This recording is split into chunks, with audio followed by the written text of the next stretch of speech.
Hello, guys, and welcome to the Home for Infinite Losers podcast.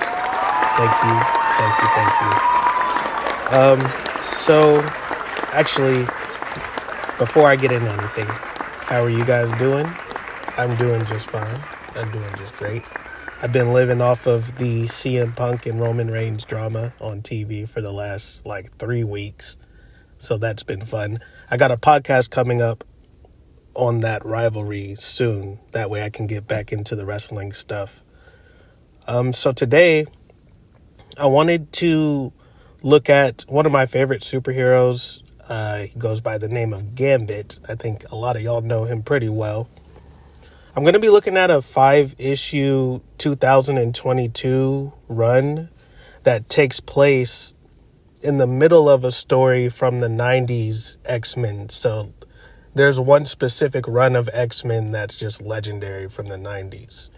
And in the middle of the Shadow King era, when they were facing the Shadow King, Storm and Gambit end up teaming up and having their own little side adventure. But this adventure is focused on Gambit. So today we're going to go ahead and go through issues 1 and 2. And before I get into this, if you guys have any suggestions or any superheroes that you guys feel like don't get enough shine or anything, I got the Marvel Unlimited app, so I can look up any superhero y'all want, and if you want me to see if they have any standalone comics and review those, we can go ahead and do that.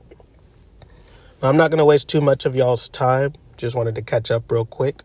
So issue number 1 starts off with Gambit bumping into a guy and I'm sorry, I'm in the garage right now and my dog needed to pee. But issue number 1 starts off with Gambit bumping into a guy. What you assume is Gambit pickpocketing the guy. But the guy's a little smarter and he goes, "Hey, did you pickpocket?" He thinks Gambit pickpocketed him. But really, Gambit actually put his wallet back in his pocket because someone else pickpocketed the guy before Gambit even bumped into him. I have never said pickpocket that much in one sentence. So the person who pickpocketed Gambit is actually revealed to be Aurora, who we all know and love as Storm. Sorry, I'm trying to sell furniture today, and this lady just told me after she was going to be here at 6:30, now she's telling me it's going to be 7:30, so I think I'm going to get stood up. So, there we go. The person is revealed to be Storm. She was de-aged due to an earlier storyline, so that sends us straight into our synopsis of this storyline. So the synopsis says, Remy LeBeau is a thief growing up in New Orleans. He honed his craft from a young age as part of the Thieves Guild. He's also a mutant, and his power to draw out the potential energy of any given object he can make, even something as harmless as a simple playing card, an item of explosive force to be reckoned with. Remy has used his powers and skills to lead a life of adventure and intrigue, traveling, stealing, galvanting, so I guess getting girls. And this devil may care lifestyle has crossed paths with that of Aurora Monroe, aka Storm, the leader of the X-Men mutant heroes. In a recent encounter with the villainous nanny and orphan maker, Aurora was de-aged back to childhood, with her memory and mutant power to control the weather unreliable at best. Remy saved her from the machinations of a psychic force known as the Shadow King, and the two have set off on an adventure of their own. Aurora was a thief on the streets of Cairo, with a C, as a child. Remy still plies his trade. Remy still plies his trade. Now, paired together, the world is their oyster. Thus begins this untold chapter in the life of Remy LeBeau, the mysterious mutant, perhaps better known as Gambit. And it's funny that somebody is revving up their car right as I say Gambit because he's badass. So, we get into the story. It starts off pretty simple. Gambit and Storm, who's looks to be 12 or 13 at the time. She and him come up with a plan for her training. He wants her to get into a museum and disable all of the locks that night. She says no problem, but as she gets on the roof of the museum, she looks down the chimney, or what it looks like she's about to jump into a chimney. And she has a flashback of her mother dying when she was a kid in a house fire. So she's like, I can't do it. So she goes for the window instead. She gets to the window and tries to pick the lock. And she's hoping and praying for her electricity to kick in so she can disable the lock. Her powers at this point are pretty haywire. So she puts 2 fingers up to the window and she hopes and prays, and then it just sparks and lets her in. As soon as she gets into the building, she sees Gambit already inside. And she's like, how did you get in here? And he's like, oh, I swapped and copied a man's keys yesterday, which I thought was pretty funny. He had her go through all this shit and he's just already in there stealing shit. So I'm not sure if she was supposed to be a distraction or not, but it was a pretty typical Gambit scene. After this scene, we get introduced to the Shadow King. Right now, he's in Louisiana with Remy and Oro because of something that happens on Muir Island. I know they have the issue that this meeting takes place, but the Shadow King is inhabiting a man's body named Jacob Rice. It's spelled Reiz. So he's having a meeting with someone named Dr. McTaggart. And what the panel shows and what Storm is describing is that he steals souls and he's as old as time. The Shadow King is basically like a psychic entity that inhabits different people. So right now, he's inhabiting Jacob Rice. When he's having this meeting, it's not really explained what the meeting is about, but I did read on the bottom, to see the consequences of this meeting, check out the Muir Island saga beginning in the Uncanny X-Men number 278. So I definitely will read that. It's called Meticulous Mark. So they're having this meeting, and he's sucking out these people's souls while he's having this meeting. And in real life, it just looks like they're just sitting there, but in the psychic world, he's got tentacles coming out of his body and they're going into her brain. And it's actually pretty disgusting, but it's cool to look at. Definitely establishes Shadow King as, okay, you don't want to fuck with this guy. But Storm, in her childlike mindset, is determined to embarrass him. Just earlier when they were in the museum, she got mad at Gambit for breaking in before her, and she started a rain cloud on the inside of there. So it's already been established that she has a childlike temper. So as her and Gambit are now sitting in the same food court where the Shadow King is having his meeting, Oral pretty much tells Gambit that she's ready to embarrass him and just shove it in his face. Gambit decides that now is not the time, so he sends Storm on yet another training mission where she has to steal something. As soon as the item is stolen, she gets jumped by a group of young women. It's revealed, or they start fighting, and then Gambit breaks it up with his signature playing cards. He just throws them into the ground and it explodes and scares everyone. Once he jumps in, he notices that the girls are part of an underground team of women called the Bache. It's spelled Bacchae. Their leader comes out and gives Gambit an earful. But it's revealed that he actually knows her. Her name is Sabine, Sabine. So I will say this comic doesn't do a good job of explaining what rules Storm broke exactly.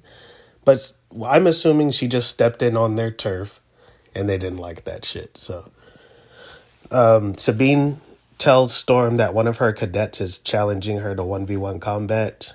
And, that you're lucky we're letting you live, that type of shit. So Storm accepts and she's like, let's see how they do in a fair fight because she just got jumped. So they start fighting Storm and this one of the cadets. While they're fighting, Gambit and Sabine, they start talking, and Gambit's like, so who's this Jacob Bryce guy? That's the guy that was at the food court with them. So this scene actually takes place right before that meeting, I think. I'll look back and see, and I'll correct it. So Gambit and Sabine are talking. Gambit asks who Jacob Bryce is, and then she goes, you would be best steer clear of that man. And she tells him, I think he's the current avatar of the Shadow King. That's the reason that I'm here. She tells him that she has recruits with her, and if she would have known that the Shadow King was so close, she wouldn't have even brought them with her. So Gambit says that he's there with a robe investigating the same thing. And then Sabine tells Gambit, you should leave right now, especially if the Shadow King is after you too. That's more reason for you to leave or leave her here so that she doesn't, hinder you. And he goes, well, would you do that to one of your own recruits? And she straight up tells him, no, I'd kill her as a mercy. Because, again, if the Shadow King's after you, you're pretty much good as gone. So Gambit goes, I don't know about that. And as soon as he starts retorting her statements, Storm hits like a really cool uppercut on the cadet that she's fighting, whose name is revealed to be Jazz in the same panel. And then she kicks her in the face and knocks her out. So Storm wins the fight. Gambit wins the argument, I guess. And as she's walking away, she tells Gambit, your protege has made enemies today. And then he goes, just kids being kids, that's all. So they walk away. She's holding her girls, and Gambit and Storm get away from that situation unscathed. So as Gambit and Storm are walking away, Storm has a little confidence. I mean, she just won a 1v1 fight, which was pretty awesome. So her and Gambit are walking down an alleyway.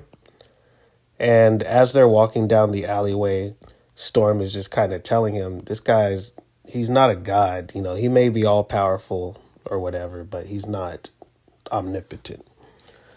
She tells him, if I run away, he's won. I have to show him I'm willing to fight. For all his power, he's not a god. He's vulnerable in ways he's never imagined. And then Gambit goes, you hope. And then she goes, I know. So after this walk down the alleyway, now we're getting to where we were earlier when they were in the food court. So all of that stuff where Storm's fighting the other girl did happen right before they went to the food court. I thought something was up with that. So she tells him, I hardly have any powers. I'm just a kid. I can't hurt his body. And then it switches to this meeting he had with Dr. McTaggart. And I guess he sucked her soul out because he's telling her that, you were pretty strong. You resisted me. But in the end, it's futile. Your body and soul are mine. And so out of nowhere, Storm sneaks up beside him and whispers something in his ear. And she he didn't see her at all. And literally the next panel is just her in his ear. And she just says, gotcha, monster man. And then she does the most cartoon ass shit. She throws a cream pie in his face. And there's literally, it says splort on the panel for that. And he she's monologuing in her own head, but she says, I'm going to poke his pride, take him by surprise, and make him feel silly in front of the whole world. So she literally just did that because all of these people are watching him, that he's controlling their minds. They're watching him suck the soul out of this doctor lady. And he just did that and scared all of them, probably, all of the people that knew what he was doing. So Storm showing up right after that and throwing a pie in his face and disappearing is like, you can't do that to somebody like him. He's like about Doctor Doom's level of self-absorbed. So she throws the pie in his face, and then he's just like raging, and like literally his soul, it looks like it's on fire. And he does the whole "who dares do this to me" speech. But the crazy thing is, literally everyone around him, he attacks their brain and like burns their minds to nothing. He literally says, "Far better that you scream as my touch makes your brains burn." Because the people were laughing at him around him, the ones that weren't under his control. So he probably killed about 40 or 50 people in that one panel alone. And he just says, I will. He knew it was Storm, and he goes, Aurora, you are indeed a clever little minx. Congratulations, Storm. You have my attention. But I guess he starts referencing the older comic that they are all in together, because he tells her after that he's going to hunt down the X-Men and all of them are going to suffer. So they get away scot-free. Gambit warns her, don't get cocky. He's going to come for you. And then she's just happy. She's like, the longer he waits, the better. If I can do this now, imagine me then. And then Gambit uses his staff to swipe her feet out from under her. And he holds her down and with his staff on her forehead until she starts crying. And she's begging him to let her go because he's mad that she's getting so cocky. And I would be too, honestly. Like, you threw a pie in his face. Like, you didn't defeat him. So Gambit ends up letting her up. Tells her how he's just making a point that he doesn't want her to get careless. And then she gets up and she's like, don't do that again. And then he tells her, learn to stop me then. And then she goes, I will. So that's the end of their story for this first issue of this comic. But right after that scene, we get a Far From Earth scene. And it looks like it's a woman. There's a tall woman. She has long black hair. She's holding the head of an alien. And then after that panel, another alien off screen is basically telling her, well, the fee's been transferred to your account. So she's a bounty hunter. And she has her eyes set on her next target on the screen, which is Leela Cheney. She's a mutant that can teleport between galaxies. So she's on screen and she's actually standing next to Gambit. So this woman goes, if I got him, or if I can kidnap him, I bet I can get her. So at the end of the comic, she actually says, I'm her biggest fan, and hence the background figure Jedso. So it's Jedso. And it doesn't reveal her name, but that is actually the end of Gambit issue number 1. So pretty good issue, pretty good intro into the story. I do like that they chose this really niche time period that's in between an old comic and they revamped it because this is from 2022. Oh, and quick correction for this issue review. They're in Cairo, Illinois. They are not in Louisiana. I don't know why I've been thinking they're in Louisiana. They're in Cairo, Illinois. Okay, so now we're going to go ahead and get into Gambit issue number 2. So the synopsis is pretty much the same wording as the one in issue number 1. So I'm just going to read the added on text. So Remy has taken young Aurora under his wing, advancing the thieving skills she first developed as a child on the streets of Cairo. After settling an old score with the Shadow King, the pair are in search of a new adventure. Little do they know that Remy has become the target of a bounty hunter from beyond the stars. So that was the ending of the last issue. So we get to Itty Bitty Lies, and it starts off with the two of them leaving Cairo, Illinois, and they're driving in Gambit's car. It's a red sports car with the top down and everything. So typical Gambit, but he's not wearing his normal outfit. He's wearing like a really cool red tank top. He's got sunglasses. So A1 Gambit fit in this one. So they're driving, and then they get into a random, like, this is just a random car accident. Two trucks smashed into each other, and they just get caught up in it. And they actually end up going off the side of a cliff. And Gambit hits he's stopped by the wheel because when they go off the side of the cliff, they hit the water pretty hard. So he hits the wheel, and Storm actually hits the windshield, which is going to be pretty important here because she gets a huge gas on her head. So she's knocked out underwater, and he's having to pull her out of the car. He eventually gets out using one of his cards to explode the car and give them some momentum to go upward. Someone dives in to save Storm, and it's a woman. She's also got long black hair, but she's got a bit darker skin.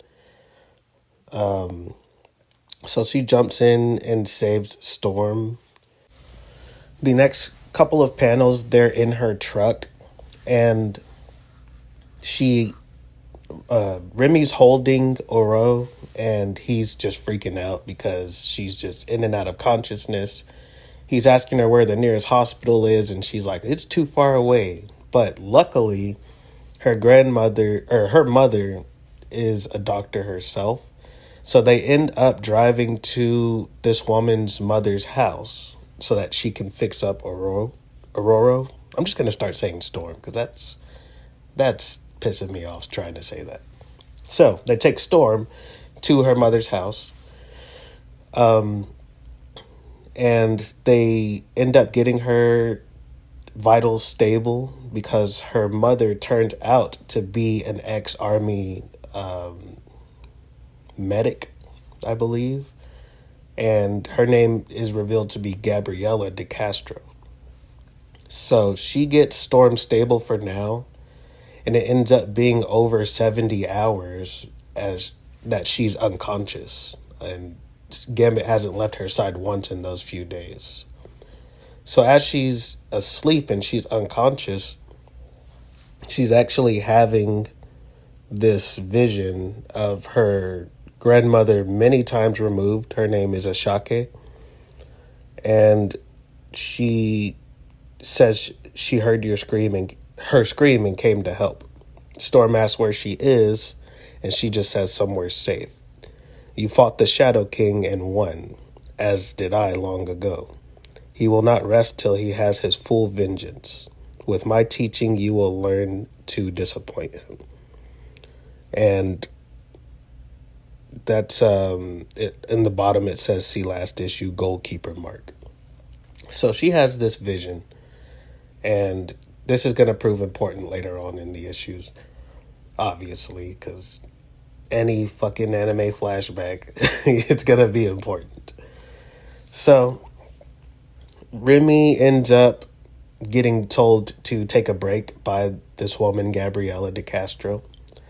So he ends up leaving Storm's side and sitting down in the kitchen downstairs, and he ends up talking to the girl that saved Storm's life in the river. Her name is revealed to be Marissa in this panel. So the mother's name is Gabriella De Castro. The daughter's name is Marissa De Castro. Get it? Got it? We're there. Good. Okay. So Gambit ends up taking Marissa or having Marissa take him to where their car crashed into the water.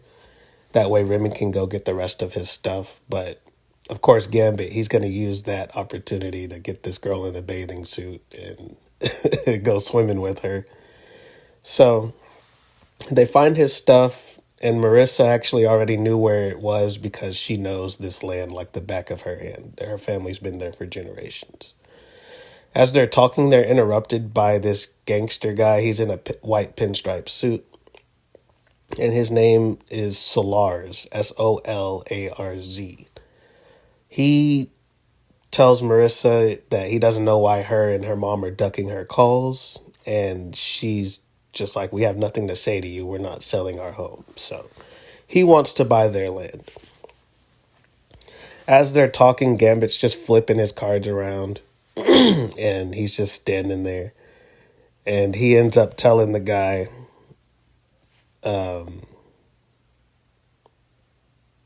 meaning no disrespect, but right now the lady ain't the one y'all need to worry about. And he's like, I beg your pardon. And he doesn't even know. Gambit's just playing with these cards.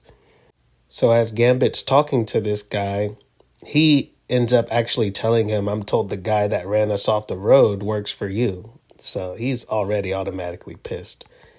And that was probably one of the bigger surprises for me because I didn't even know he did any research. Again, this comic does some weird stuff where there's just like things that shouldn't line up time-wise, because if he was with Storm all of those 70 hours and then went to go look for his stuff, how the hell did he do research to find out that the guy that ran them off of the road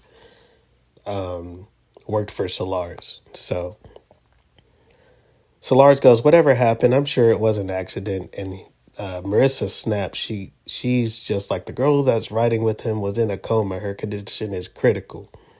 And then Gambit's behind him smiling. He's like, that girl loved that car. I don't know about y'all, but down my way, we take things like this seriously. So guys like, that sounds like a threat. And then Gambit just explodes these cards in his hand that he was playing with the whole time. So I think he was building up kinetic energy in them, honestly. So he makes one explode. They get scared, of course. And then they run away. So Gambit and Marissa are on their way back to the house because they found Gambit's stuff. There's a few panels of them just kind of getting to know each other, which is cool. While they're talking, she lets Gambit know that Solarz has been buying up real estate in the area. Some families sold and some didn't, but the ones that didn't, they've been falling under some accidents. So obviously he's doing some shady shit to get these people to either sell their land or have something happen to them so that he can take it.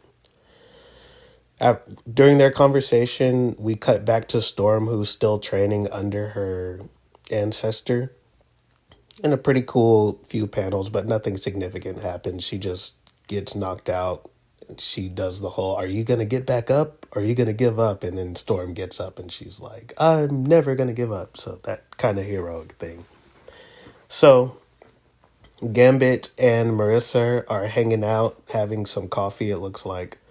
And as they're talking, she's explaining, how the place was ravaged with floods.